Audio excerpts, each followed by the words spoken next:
So just a brief introduction as we're waiting for chairs. So my name's Adam. I'm the Visitor Programs Coordinator here. So what I do is I coordinate all the day-to-day kind of education activities for visitors. So all the tours that you get to go on, the exhibits that you have a chance to see, the volunteers that hopefully you've all had a chance to talk with today. In my spare time, I actually volunteer taking care of the animals 4 times a week. So every Tuesday night, I'm here working with the little harbor seals. Every Thursday night, I work with the bigger elephant seals and sea lions, like some of the ones that you are seeing today. And then I'm part of the rescue team, actually on Fridays and Saturdays. So if there is an animal that's sick or hurt, I'll be one of the people that goes out to try and rescue it. So I'm not one of the marine biologists here. We've got other people that do that. I'm part of the education team, but I am a marine biologist in a former life, I guess you could say. And I sneak every little bit of marine biology into my job here. But you've come on a really fantastic day. So you've come on a Marine Science Sunday. I'm thrilled. This is a program that we've been doing for just under 2 years at this point in time. So monthly theme dates with the theme rotating each and every month. This month we're talking all about top predators. So we've got the great white sharks and the orcas. We're going to do a little fun thing trying to figure out which one really is the top predator out in the ocean. So maybe. We'll see. We'll see. So come on in, folks. We're bringing some extra chairs. I'll be honest, wasn't expecting this type of crowd in here. I was expecting the amount for the chairs, but we've got reinforcements coming. Pair of Felicia and Michelle here. For anyone who is worried about the height issue, not wanting people in front of them, you're more than welcome to actually take a seat right along the edge here or in the front, as long as you make sure I don't step on you by accident. I tend to pace a little bit. So feel free to kind of take up some of the alleyways as well. What was that? We're done. Fair enough.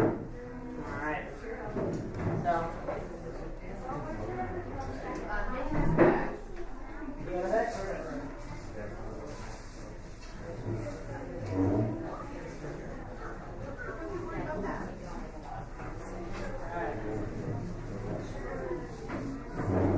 What I'll do is I'll turn off some of the lights, a little ambiance lighting for all of us as we watch. How's that for people? Pretty good? Yeah, pretty good. Excellent. All right. Wonderful. Well, I'll go ahead and get started here. We're still setting up a couple chairs for people as well. You're more than welcome to stand in the back if you want to do that as well. But what I want to do before I jump into kind of the sharks and the orcas, I want to do a little bit of just background to what the Marine Mammal Center does, why someone like me is standing up here talking about these animals in the first place, for those that haven't been here before. So basically the short version of it all is we're the world's largest marine mammal hospital. So we take care of any sick or hurt seal, sea lion, whale, or dolphin within 600 miles of California coastline. So a 10-hour drive from the top of Mendocino County in the north to the bottom of San Luis Obispo County in the south. So any seal or sea lion in that area that's hurt, we're going to go out and rescue. Now, we're going to be able to bring them here then. This is our main hospital. Give them food, give them medicine, whatever it takes to get them healthy. And then the goal is to release them back out into the ocean. So we're not a zoo or an aquarium. The animals are only here when they need our help. Now, we also do some research and education, and I'll talk a little bit about that. We've got a couple different sites. So we've got one up in kind of Anchor Bay. We've also got a new one in Fort Bragg. We've got Monterey Bay and San Luis Obispo. So all up and down the coast, we have people ready to take care of animals that need attention. Now, we're a nonprofit. We run off of donations, and we run off of volunteer support. So we actually have 1,000 volunteers. We only have 45 paid staff. Now, the 1,000 volunteers do everything. They do all the feedings, all the cleanings, all the rescues, the releases, almost all the tours, all the docents that you've had a chance to speak with. They start at age 15, they go up to age 96. And we don't even cut it off at 96. Jerry just hasn't turned 97 yet. But it gives you an idea of what allows us to make this place happen. It's the generosity of people like you that really keeps us going. Now, we've gone through many different versions since we started here. We've always been on this site. We've been here since 1975. Now, we started, it was a little bit more, I guess, rustic, you could say. So bathtubs, chicken wire. We kind of grew as we got older, and then we closed down to the public in 2005. We rebuilt everything that you're looking at today, reopened with a state-of-the-art hospital. So we could take care of more animals than ever before. We could take care of them better than ever before, and we have this great visitor experience now. so that you can look into all the different rooms, see what's happening at a marine mammal hospital. Now, we're really lucky. We also have one of the co-founders of the Marine Mammal Center here today. She's doing a book signing. I'll actually call her up in a little bit. So you can hear a little bit about kind of the early beginnings of us. She actually just released a new book as well that kind of catalogs it all. Really fantastic. So we'll talk more about that in just a little bit. Now, in terms of the work that we're doing today, though, so I mentioned we're the world's largest. Each year we're going to rescue between 600 and 800 animals. Now, every time we rescue an animal, it's not that they're walking up the hill, checking themselves into a room. We got to go out there. We have to find them. And we depend on people like you for that. So anytime you're walking along the beach, let's say you head down our hill to Rodeo Beach after today, you see a sea lion and it's got a balloon string caught around its neck. Clearly it needs help. Get on the phone, give us a call. We've got a 24-hour hotline.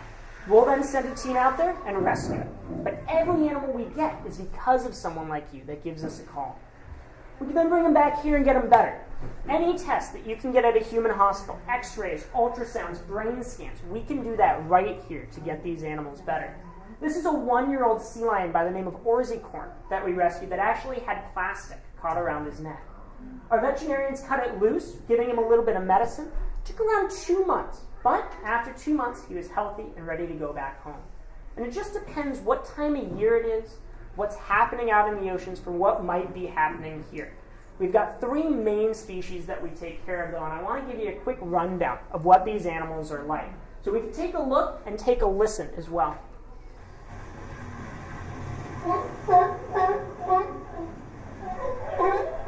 Now, these are California sea lions. This is our most common patient. Right now, we've got 18 of them at the hospital we're taking care of. Kind of like the dogs of the sea. They have that very distinctive barking sound. You notice that they can actually walk around on these big front flippers. They have little ears as well. Now, sea lions love hanging out with other sea lions. Go to a place like Pier 39, see them climbing on top of each other, just like this.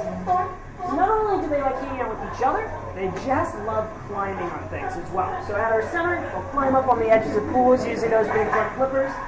And then they'll also use those big front flippers for swimming. Unbelievable swimmers. They can swim 25 miles an hour. So that's 5 times faster than Michael Phelps. Now, you can compare that to these little guys. I know, right? This is a baby elephant seal, and right now we have 1 of them at our hospital. Earlier this year we had 85 of them. Now, this is just a young baby, around 2 months old, having been separated from mom. Now, the elephant seals, they don't bark like the sea lions, they cackle, kind of like an evil chicken. You notice not so graceful, have short front flippers, crawl around on their bellies, no ears, just little ear holes. And when we have to move them, what we'll do, we'll actually throw them into a wheelbarrow. It makes life a lot easier since they can't climb around on their own. We've got our last remaining elephant seal on the front row named Happy. Now last but certainly not least, you've got the harbor seal. So the only spotted seal in California. You see an animal in the water with spots, you know it's one of these right away. This is just a couple of days old. We actually had 60 on site at one point in time, just a few days old, getting separated from mom. Now, these guys, they're pretty disgustingly adorable. They have ear holes, just like the elephant seals, little short front flippers that you'll see as well. These are our 3 main patients. We actually released our last 3 harbor seals 3 days ago, back out into the ocean, healthy again. So it just depends what time of year it is for what types of animals we have here. Usually the spring is when we see a lot of those harbor seals, those elephant seals. If you were here in April, we had around 150 of those animals that we were taking care of. And then in the fall, we see more sea lions. So that's what we have predominantly on site right now. You have a chance to see both elephant seals and sea lions from our 2nd level viewing area.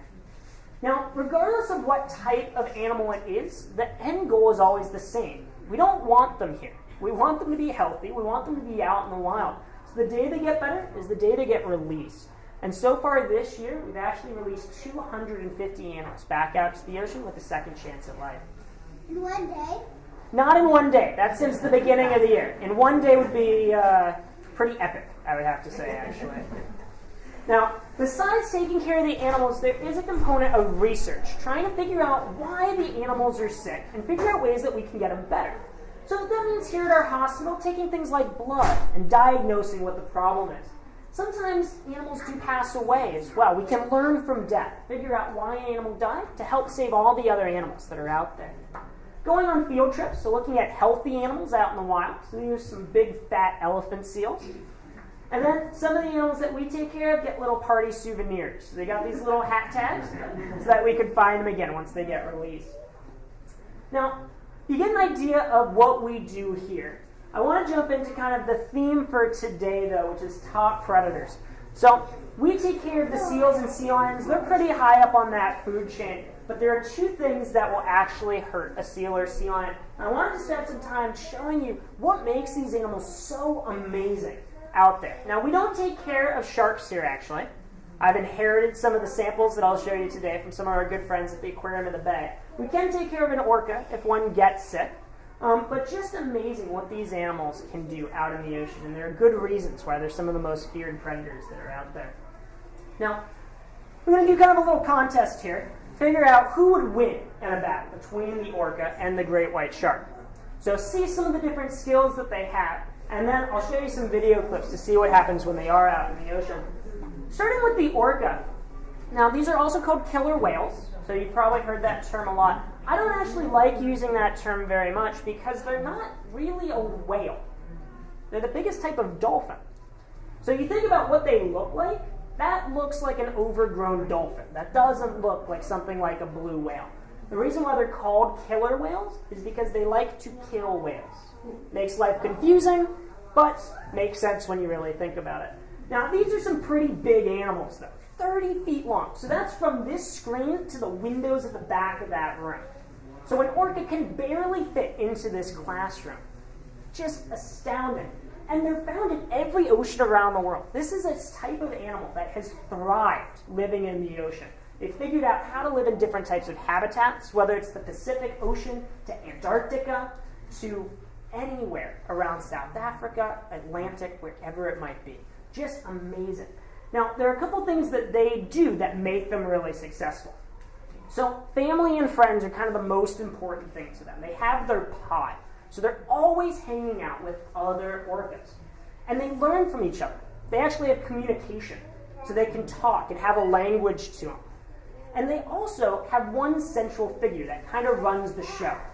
And it's the adult females, the moms.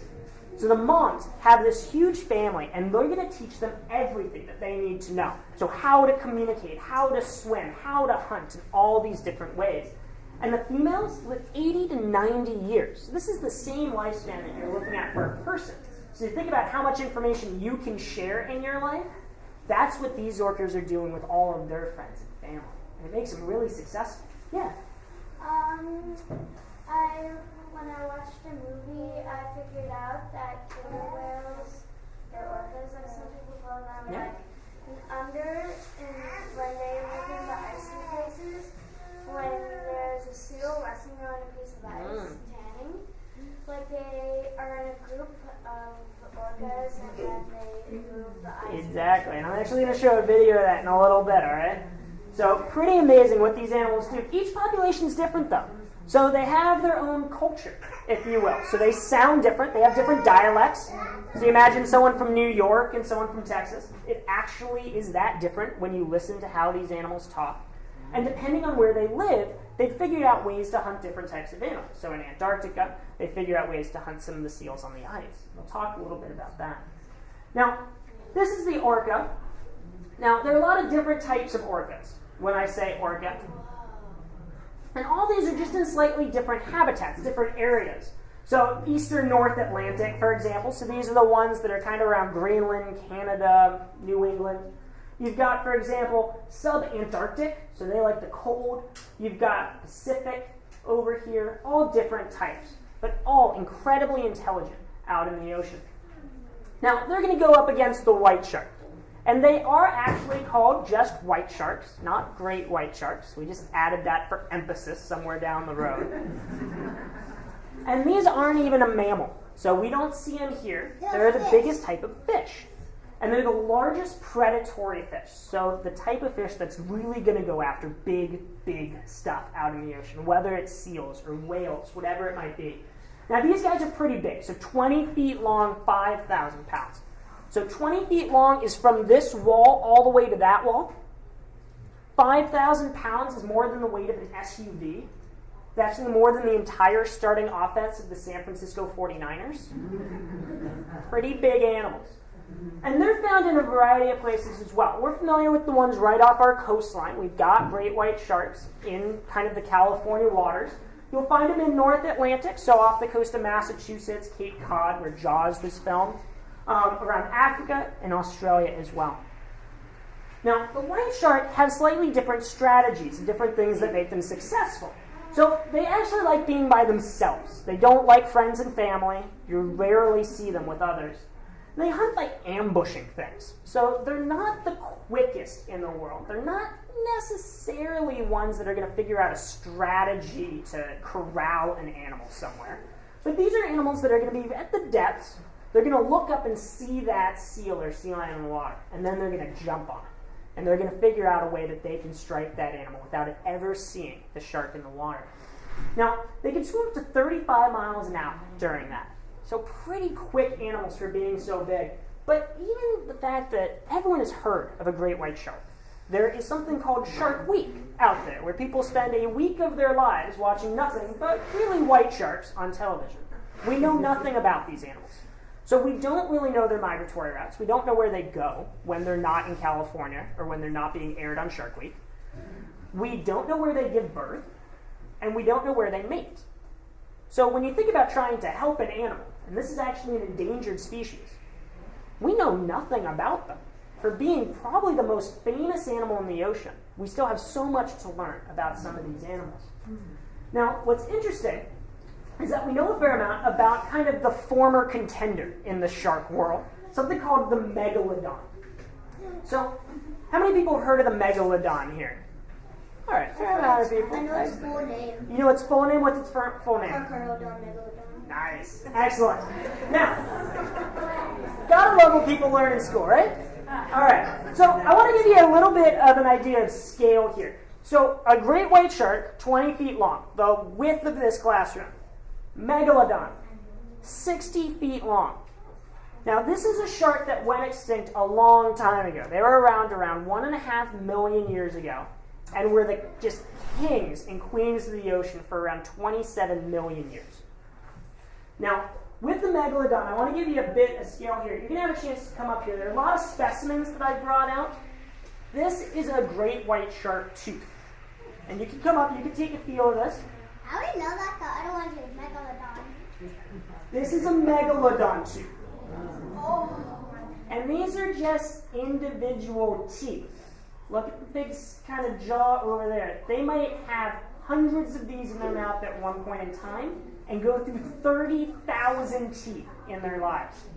So just amazing what these animals have. Now, did anyone see the special on Shark Week this year about the megalodon being real and still alive today? No, they are not. I don't care how in-depth you were into that episode. It is completely fake. Do not believe it. Just, we'll end it at that. But, just amazing what these animals are capable of. And the megalodon, similar to the white shark, would go after all kinds of big stuff. These guys would be going after the whales of their time. And white sharks today still go after some of those really big animals. Now, how do they do this? Now, they've got a certain set of equipment, if you will. So the teeth. You saw the white shark teeth. And with sharks, they all have this kind of conveyor belt jaw. So they lose teeth almost on a daily basis, but they just keep getting new ones each and every time. So they're never going to run out of teeth, and they always have a whole set of them kind of in reserve, just in case one falls out. Now, the orca doesn't have that system. They've just got one set of chompers, but they're pretty good size. So you can have a chance to come up here in a little bit. You can feel what an orca tooth feels like. Now, pretty amazing what these animals can do. Now, who's going to have a bad day during this talk? Now, they go after a lot of different types of things. So they go after some of our favorites, I have to admit. So the California sea lion, the elephant seals, these guys seem to be the favorite taste for the sharks and the orcas. You also have the really big stuff. This is a gray whale. You got the fish. Anyone know what type of fish this is? Salmon. Salmon, excellent. And then you have the really cute furry things. They like to go after those too, I know. It's sad. And it just depends what type of animal they're going after, actually, for how they go about doing it. So I want to do a little kind of rundown. We're going to go back and forth between what the white shark does and what the orca does. Now, all along, I want you guys to think about what would happen if these two animals ever met, though. What would happen if a white shark ran into an orca? Who would win? So think about the strategies that we have here, and at the end, we'll actually share a little bit about what has happened when that happened, just off our California coastline. I want to start, though, with just a quick thing about how the white sharks hunt. So we know they go after sea lions, and they go after seals, they can go after fish, but what's their preferred way of hunting?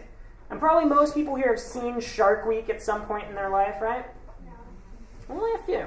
All right. Well, then this might be pretty amazing to you. So let's take a look here at what the white sharks are like while hunting. This is taken off the coast of Africa, South Africa to be precise. 10 years ago, at this remote island off the coast of South Africa, the discovery of great whites flying from the water changed the way we think about these sharks. To catch an elusive seal, the great white showed us a speed, power, and even intelligence we didn't know it had. We discovered that in these waters, a 1-ton super predator had learned to fly.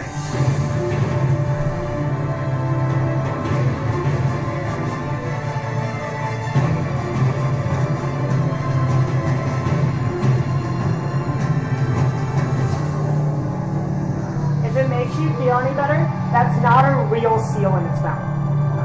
It's a dummy. They were doing a study on it. It's a fake seal.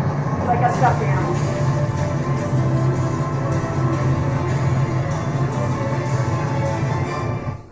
Images that you see, all the mouth was actually open, all the shark's eyes were open when it was actually right above the water flying through the air. Take a look at those teeth.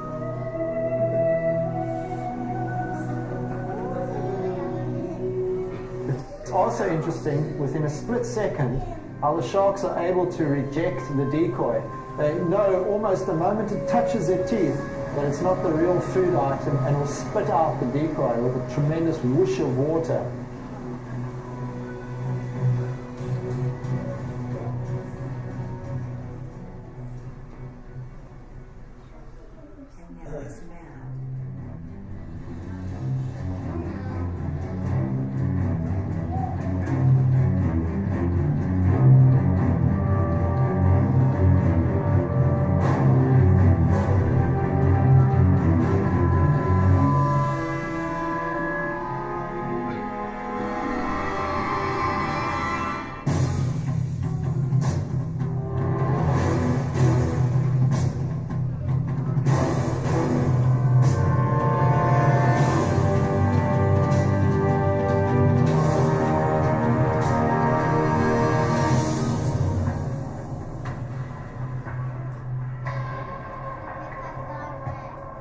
Jeepers creepers, that was unbelievable! I had to leave that in. I was going to cut that, please. So just amazing what some of these animals can do, though. I mean, so this is an animal that weighs more than the entire starting offense of the San Francisco 49ers that can propel itself out of the water over 10 feet in the air to go after food. Just astounding. All right, so we see the white shark, how they like to hunt. Let's take a look at about the orca here. Now, orcas, they have a lot of different types of methods for hunting, though. So this is down in Antarctica. So down in Antarctica, they like eating seals. Thing is, though, that seals like to hang out on ice, and orcas can't go onto the ice. So we have a little bit of a dilemma. Problem is that the orcas have figured it out. So not very good news for the seals that are down there. But let's take a look at what happens when the orcas find a seal on an ice floe.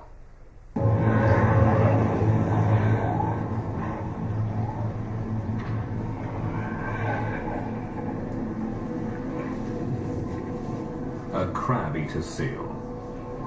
Out of the water, it should be safe. But killer whales are clever.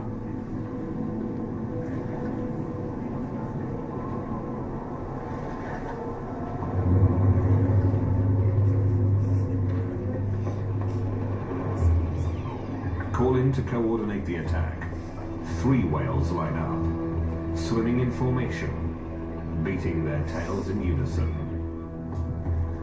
They charge.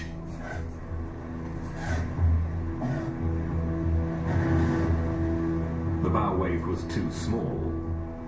The seal is safe for now.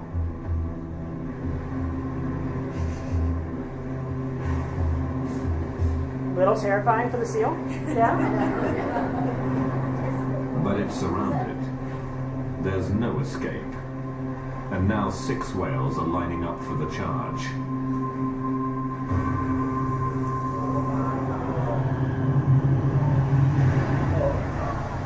Now the pod attack as a team, keeping the seal away from the ice.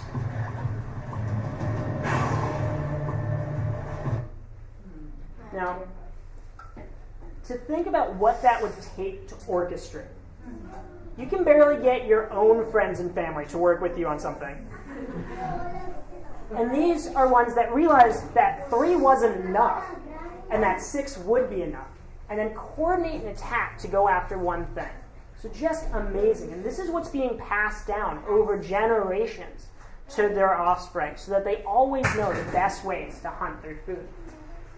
All right, back to white sharks.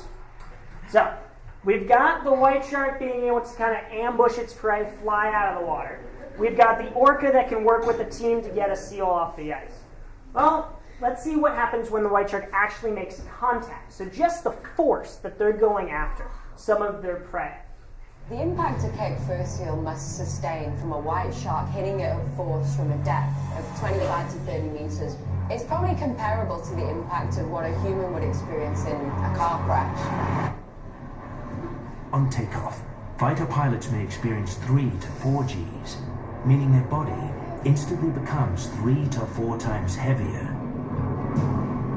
A seal undergoes quite a substantial amount of G-force when it's impacted by the predation of a white shark. We're not really sure, in terms of Gs, what a Cape fur seal can tolerate. We don't know the limit that's involved with a fatal blow. Is the sudden impact of a great white strike enough to knock out or kill a seal? To find out, the team will measure the actual G-force generated in one of these flying attacks. You know what I find amazing is the power that they hit these decoys with. And you can imagine if this was a real seal, I think that upward motion of 1,000 kilo does tremendous damage. And what I would find really fascinating is if we could take that G-force monitor that you brought with, put it in here, and just see the power and impact that they're hitting these seals with. What do you think? Well, I can show you the G-force meter that I brought with. It's pretty small. It's pretty handy. Awesome. We could maybe pop this into the decoy and it will log the actual G-force, and then we can take a look at the graph later on when we get back on shore. Now, the team motors to the island's southern tip to conduct the experiment. A decoy carrying the active G-force data logger is launched and will be towed behind the boat, ready to record one of the biggest hits in nature.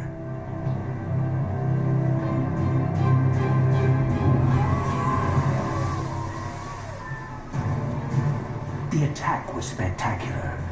The shark, estimated at 3,000 pounds, hit the decoy at nearly 25 miles per hour. The onboard G-force data logger is designed to measure the sudden acceleration of the decoy in the attack.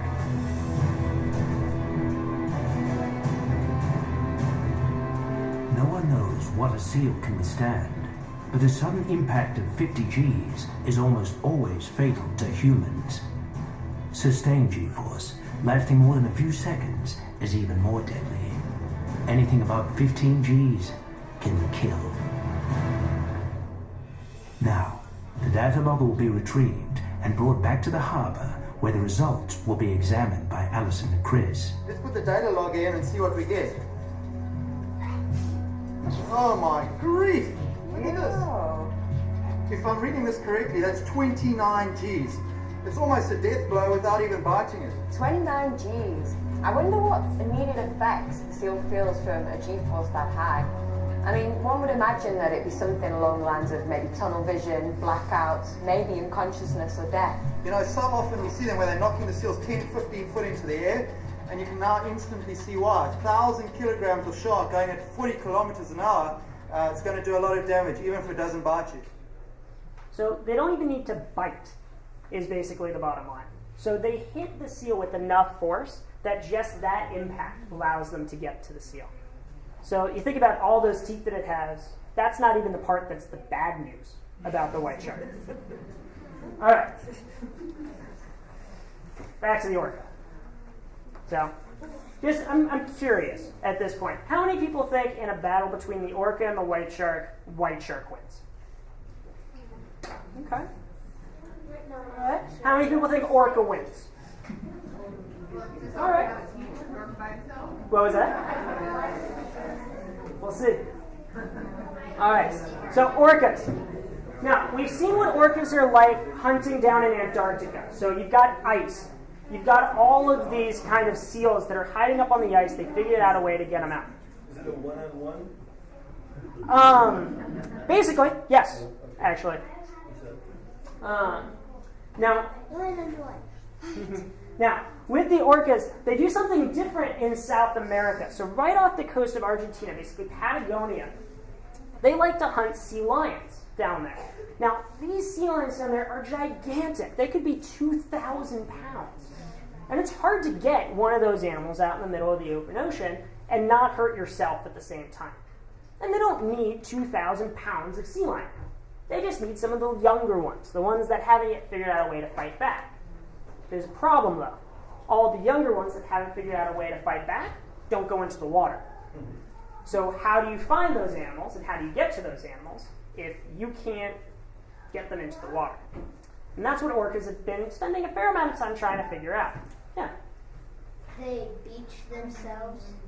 They come up onto land to get their food. So in Patagonia, they figured out a way to actually beach themselves, get an animal, and then wiggle back into the water so that they can survive. Just amazing. Let's take a look here. Sea lions breed on the beach.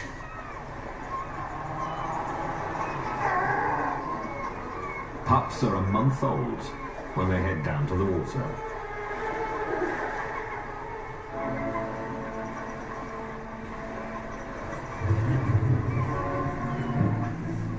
So suspenseful.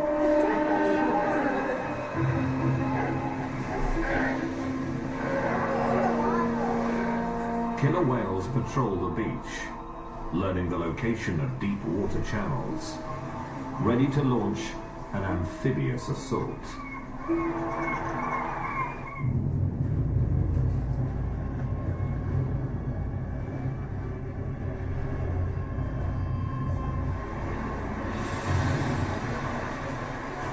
The whale is stranded, but not for long.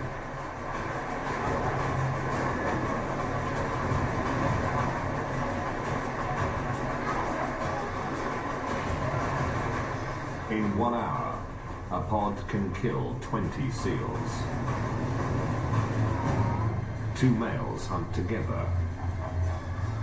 The first uses his fin as a decoy. The second angles his fin to strike unnoticed.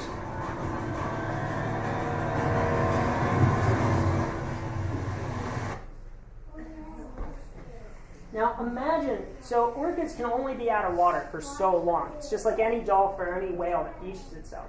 Now this is a 30-foot animal, 22,000 pounds. And they have to figure out a way without feet, without hands, to then get back into the water.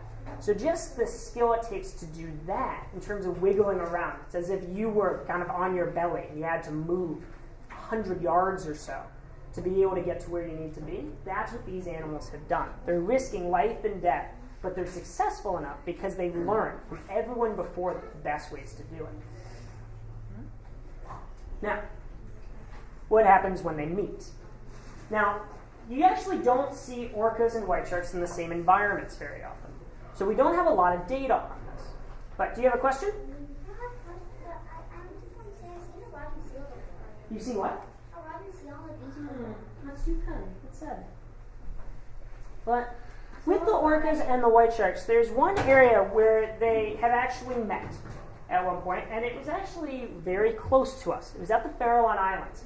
So if you get on a boat and you go 26 miles off of our beach here, you're at the Farallon Islands. Basically this island shelf right near the continental shelf. Fantastic place for animals to be. A lot of good food there. And we see white sharks there very, very frequently. They love being there because there are a lot of seals and sea lions there. Now, orcas we don't see too often coming through those areas.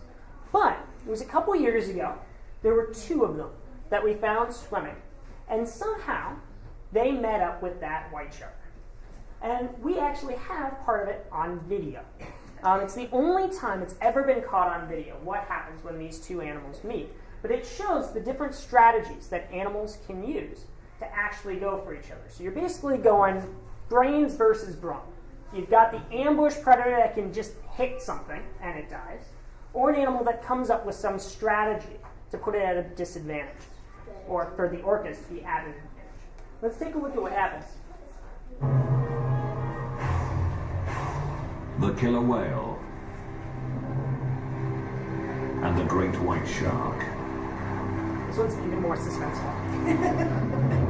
It's the ultimate clash of the titans. The battlefield, 30 miles west of San Francisco, the Farallon Islands.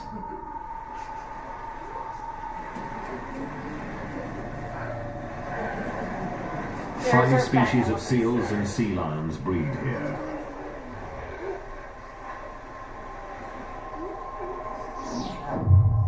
The seals attract one of the world's largest congregations of great white sharks.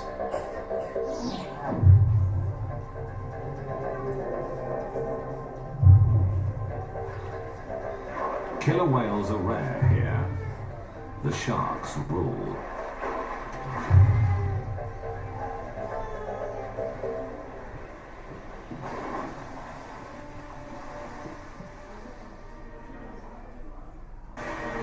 But these killer whales have ventured far into enemy territory. 2 females hunting sea lions. Not a sea lion, by the way. I'm like offended by that. 2 of the ocean's fiercest predators are on a collision course.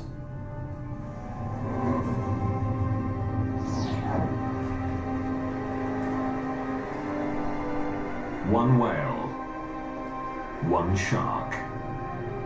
The showdown will decide who is the greater.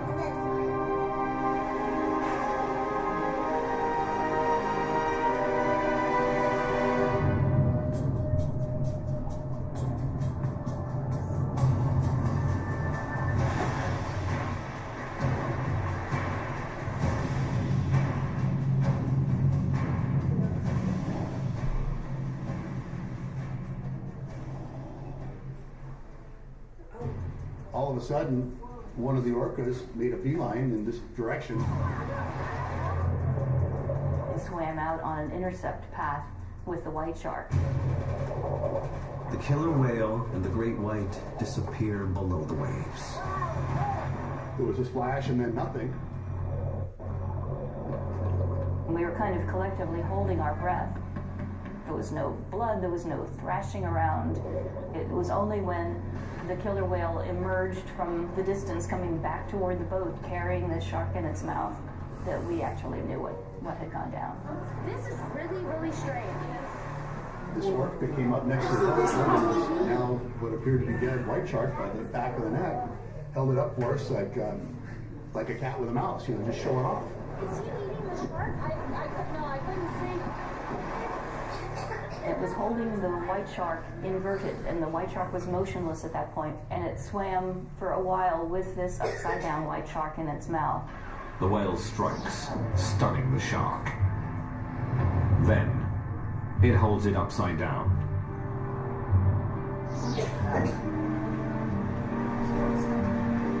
The shark is motionless.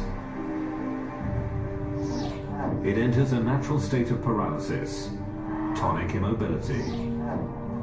It's the same tactic whales use with stingrays. Held upside down for 15 minutes, the shark suffocates. So we've only actually seen it once before in history. This is it. Now, what they kind of skimmed over a little bit is this hunting strategy. So with sharks, and rays are cousins of sharks, if you turn them upside down, they enter a state of paralysis.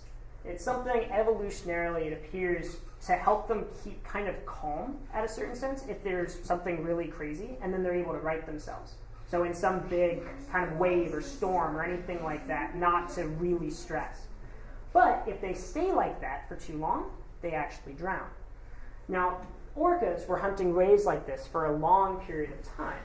And somehow or another, this one orca basically made a connector of, okay, if I can do this with rays, I should be able to do this with a shark. And it worked. So just amazing what these animals can do in terms of the strategy to figure out how to get to the prey that they want to eat. But when you think about who is the top predator out in the ocean, 100%, it's the orca over the white shark. Now,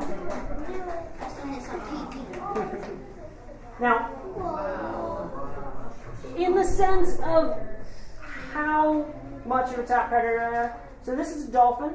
This is an orca 15 feet out of the air, going after it. Out of the water. Out of the water. Makes a little bit more sense that way. Now, I don't want to kind of say that white sharks aren't very cool, though. And here at the Marine Mammal Center, we actually teach a class on kind of top predators and food chains for some of our younger students. And we have a great video, and I want to share it with you. I apologize in advance for anyone who goes home tonight with this song still stuck in their head. But it's just too fantastic for me not to show when giving a talk about great white shark. So this is something called the Great White Shark Song. And it's a little bit of a mock in terms of the seals and sea lions off the California coast are singing a tribute to the top predator in their minds. Take a look. Who wants to sing a tribute to the great white shark? I do! I really like spontaneous songs. Living out here, the breeze is breezy, the water is wet, and the fishing is easy. For our favorite dishes. For our favorite dishes. Yes, the pie and the fishes. Yes, the pie and the fishes. We're all linked together in the food chain of life with the plants at the bottom up to the great white with its great big jaw. With its great big jaw. That deserve applause. That deserve applause. The great white shark. Sing your praises to the great white shark. Lift your faces for the great white shark. The great white makes our food chain complete, so we can all have enough food to eat. Oh, seals and sea lions hate to be eaten, but if it ever happens, at least we know the reason. We're made of blubber. We're made of blubber. And the sharks are blubber lovers. And the sharks are blubber lovers. Every living thing is important in the ocean. To keep it in balance is a complicated potion. We need each link. We need each link. Or the chain will sink. Or the chain will That's why we need the great white shark. Sing your praises to the great white shark. Lift your faces for the great white shark.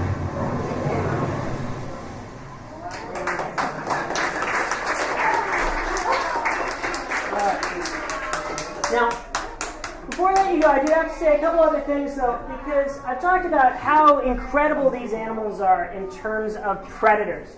And there's a true fear out there of these man-eating sharks. On Discovery Channel just a few weeks ago, they actually had a show called Sharkpocalypse. Now, I've worked with sharks for many years in my life, actually. I actually worked with sharks at the National Aquarium on the East Coast. It is not an apocalypse in any stretch of the imagination. First thing, just to get orcas out of the way. There have been no cases of orcas attacking a person in the wild, ever. The only cases of an orca attacking a person has been in a zoo or an aquarium. So in the wild, we do not have to fear these animals. We are not their food source of choice. Now, when it comes to sharks, you think about how sharks like to eat their food. So they're at the bottom of the ocean, they look up and they see a silhouette. They see what they think is a seal. But a person swimming, we have long front flippers, we have long back flippers, and we float at the surface, looking like a very bad seal, in the sense that we're not moving very well and we look clumsy. Now, what happens is they then strike. Now, they're not then eating us. You think about what they did with that decoy. The second they realized that it wasn't what they wanted, they spit it out. The issue is they have very sharp teeth. So if they do bite you, it can be a problem. How often do they bite people? 1 in 3.5 million chance. So 30 times more likely to get struck by lightning. Actually, more likely to be struck by lightning twice than bit by a shark. Die due to an attack by bees or hippos. Start fearing hippos. They're vicious. And I kid you not, a legitimate statistic, you're more likely to be bit by a New Yorker than by a shark. Now, out of curiosity, I've said this stat many times before in all my times leading things on sharks. Has anyone in the room been bitten by a New Yorker? Couple hands went up. I'm just saying. The other important thing to note, in all seriousness, is that for all the sharks are coming after us, for every human killed by a shark, we're actually killing 2 million. That sharks are actually in big trouble. And that's what I want to spend the last few minutes just talking about. What is happening out in the ocean? These animals are so amazing. They've lived out in this ocean, sharks, for 400 million years at this point. But they're suffering, both sharks and orcas, and for a couple different reasons. So one of them is the things that we're taking out of the ocean. So we're taking a lot of food out of the ocean. We're taking salmon, we're taking tuna, we're taking shrimp. And we see so many of the animals that are just disappearing at this point. So there's not a lot of food out there for the sharks and the orcas to begin with. The other thing is how we're taking the food out in the first place, using these big nets that the sharks and seals and sea lions can get caught in, or using things that actually destroy the coral reefs at the same time. So we know that these sharks are having trouble. Sharks in particular, with all of the different fishing things, are in big, big trouble. So the sharks, just to give you an idea of how resilient these animals are, they've been around 200 million years longer than the dinosaurs were around. And each year 100 million sharks are killed. Most of them are for their fins. Probably a lot of you have heard of shark fin soup. It's a delicacy in some cultures. And what happens is these fishermen are going out there, they're collecting sharks, they take the fins and then throw the sharks back overboard. Sharks without fins can't swim, they simply drown. But this is just what's happening in terms of one boat, of how many they're taking out. The other part is that so many of them are just caught in these nets by accident. People, for the most part, don't like eating shark. But they're getting caught in nets that are trying to catch things like salmon or tuna. And then they're just dying and getting thrown overboard. So there are lots of things that we can do to help these animals that are getting listed as threatened and depleted out there. It comes down to sustainable seafood. So we're part of the Sustainable Seafood kind of alliance in San Francisco. We just recently paired with the Monterey Bay Aquarium that has a great seafood watch program. We've got great partners at the Aquarium of the Bay. They're also the ones that gave me some of these shark teeth that you're going to have a chance to come up and feel. California Academy of Sciences, San Francisco Zoo. And what we're trying to do is raise awareness about the easy things that everyone can do that can make a difference out in the ocean. How many people have heard of the Monterey Bay Seafood Watch cards before? A lot of people. Excellent. Such a great resource to just figure out you don't have to stop eating seafood. But there's better seafood and there's worse seafood. So thinking about ways that if you are going to eat salmon, you think about salmon that's caught in a good way for the environment. That's not going to hurt the sharks and the orcas and turtles that are out there. And make sure that there's salmon around for 50 years from now when other people might want salmon. And it's really simple. We have the cards. They're at our information desk. I definitely encourage you to take one. There's also an app, which is really fantastic, that you can download. Just keep it on your phone. You never need to worry about it. Just pull up the app and you can figure out what is sustainable. And in San Francisco, we're really lucky here because there are a lot of great resources around. There are sustainable seafood restaurants. There are places that are selling sustainable seafood. So a lot that you can do to really make a difference for some of these animals. Now, what I would say is don't feel bad about the choices you have made, or in some cases, ones that you make in the future. Just make progress. So think about what you can do to help and make small actions that are already part of your life. And it's really, really easy to do it. And there's a couple great restaurants out there as well. One in Sausalito called Fish, which is fantastic. There's a sustainable sushi restaurant. There are actually 3 of them called Tataki in San Francisco. Absolutely wonderful. You go in there thinking you want salmon, but salmon's a little bit more unsustainable than some of these other things. And they say, okay, you want salmon? I'll give you Arctic char instead. You're like, you're ripping me off is what's happening right now. Like, I want salmon. And they give you Arctic char and it tastes like salmon. I kid you not, Arctic char tastes like salmon is sustainable. So simple things that we can do, and in San Francisco you can find those simple things. Now, the other thing that's starting to affect some of these animals, though, is climate change. And I know everyone has heard about climate change at this point. I don't necessarily want to be on a soapbox here to tell you about it. But a couple of things particular to the sharks and the orcas that I wanted to bring up. So basically, climate change, as you can imagine, the oceans are absorbing all of this carbon dioxide that's in the atmosphere. It's like a big vacuum that's just sucking up all this stuff in the atmosphere, and it's warming the oceans. And the warming oceans cause some problems. So what it does is it changes where the animals can go to find food. So they wind up in new places, and then they wind up in maybe more trouble than anywhere else. Now, with the sharks and orcas, there are simple things we can do to help with climate change, though. It's, again, simple things. Using less electricity. So whether it's turning off computers and lights when you're not using them, simple things, that's going to save you money. One thing that's really great, unplug your cell phone from the charger and then the charger from the wall when you're not using it. It's sucking up power and not doing anything. And if your phone is constantly plugged into your charger, it's actually hurting your cell phone battery. So not only can you help the environment by doing this, you can help your own phone and your own electricity bill. Things like surge protectors make life easy. Whatever you do, it has to be something that's easy for you. And these are some of the things. Buying in bulk just means you save on transportation costs, you buy less packaging. All of this can make a big difference out in the ocean. And all these things that we do make sharks and orcas happy. So you can keep that in mind. Now, all right, now I have just another 2 minutes or so. I want to wrap up with just a couple of things. So one thing that I do want to share is that the Marine Mammal Center just started a brand new partnership with New England Aquarium and a couple other groups around the country to study climate change. I would love your support in all of this as well. So one thing that we're doing, a couple of us are actually flying out to Boston to meet with some climate change experts. And the experts have asked for a little bit of feedback from us. They wanted us to actually do a quick survey with some of the visitors that come to our center that hear about the work that we're doing and the work that we're talking about in terms of climate change. And it's not kind of ranking your thoughts on climate change at all. It's actually ranking me more than anything else. We would love if you would participate. It'll take less than 1 minute to fill out. Michelle right here has these questionnaires. Anyone who fills it out will get a special gift as well from us. The one catch that you have to be aware of, it's only for those that are 18 years and older because it's a formal study that's actually going to be used around the country. Completely anonymous, so you don't have to worry about that. But something that's really easy. We'd really love your support on that.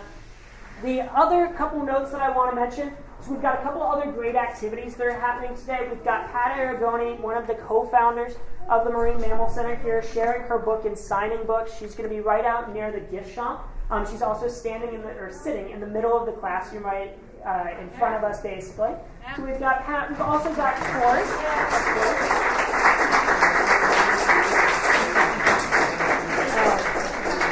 And I'll let Pat come up and say a couple words real quick. I do want to mention just before I do that, you can also have a chance to go on a tour. We've got docent-led tours around the hospital. Great way to see our animals. The next one's within around 5 minutes. We also have one at 3 o'clock. And then the last announcement I'll make is there are a lot of cool events that are coming up. I hope you join us. Again, this is a monthly series that we do. So if you come next month, we've got Creatures of the Deep. This is one of the best talks. I guarantee it. You will not want to miss this talk. We're talking all about things like vampire squid, elephant seals, sperm whales, goblin sharks. It's going to be an adventure. We've got Coastal Cleanup Day, so the best day in the entire year to actually go out and pick up trash off the beach, help those like seals at sea lands. And then 2 Sundays from now, we've got free talks all about sea otters in this classroom, just like you had here today, but we're focusing on the cutest, smallest, and furriest animals that are out there. They're adorable. There will be videos, so you should come back. And then I'll be around if you have questions. Feel free to come up, feel some of these things. I'll pass it off to Pat, but I want to say thank you so much for coming today. I hope you enjoyed it. And without further ado, I'll let Pat say a few words. Of course. Wow, weren't those amazing films? Yes. I'll make this really fast because it's been I've been in here a long time. I'm one of 3 founders of the Marine Mammal Center. We opened it in 1975. 3 people who really didn't know what they were doing. We had no organization behind us, but we had a dream. And that was to establish a place to bring marine mammals that had been injured and sick and adaptation. We started with, we found this place because one of the founders, Paul Maxwell, had been working with the school district with kids just like this up in the headlands here. And the Nike site was being released by the government. So we turned this Nike site into what we have here. And I had a lot of fun writing this. It took me 3 years to put it together. One new thing that we're doing, which Adam mentioned, we're building a new hospital in Hawaii at near the airport at Kailua Kona on the Big Island of Hawaii. And we're trying to save the Hawaiian monk seals, which are very close to extinction. And so I put a chapter in here, and there's a picture of a Hawaiian monk seal in the back. And it tells about our plans. And I just found out, I guess today, new, that maybe this will be ready by October, which is very exciting. So I will be outside signing this book. If you're interested, they're for sale at the gift shop. And I'll be here for a couple hours. Thank you. So I'll stick around if there are any questions. I want to make sure anyone who's going out on the tour has a chance to do it. I will be around literally all day, and the classroom will be open as well. So feel free to come on up, take a look at some of the shark teeth. If you have questions, we're more than happy to help. Thanks again, everybody.